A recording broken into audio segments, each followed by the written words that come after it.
আজকে আমি করতে চলেছি এই গরমে আম পোড়া শরবত। প্রথমে তো আমাদের আমের বাগানে চলে গেলাম, আর এই দেখো বন্ধুরা, আমাদের আমের বাগানে কত আম ধরেছে। আর আমগুলো আমাকে দেখেই লোভ লেগে যাচ্ছে যে আমি আম কখন পারবো আর কখন আম পোড়া শরবত খাবো। কিন্তু গাইস, গাছের আমগুলো কেন পারলাম না জানো? ওগুলা দেখে খুব সুন্দর লাগছে তাই পারলাম না। আর এই দেখো আমি গাছে উঠে গেছি এখন। তারপর গাছে উঠে দেখি এখানে প্রচন্ড পরিমাণে আম ধরে আছে, কিন্তু মা বলে দিয়েছে একটার বেশি পারবি না। তাও যদি পারিস তাহলে বুঝে নিবি, কারণ এই আমগুলো পাকার দিকে চলে এসছে।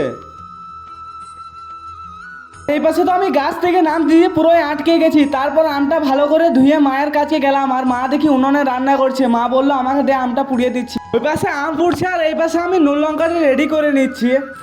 আর এই পাশে দেখি আম পোড়াও হয়ে গেছে, তাই আমের ছালগুলো ছাড়িয়ে নিলাম। আর দিদি এই পাশে মিক্সার মেশিনে গুঁড়ো করতে দিয়ে দিচ্ছে। আমটা দেওয়া হয়ে গেলে এই পাশে কয়টুকরো বরফ দিয়ে দিচ্ছি।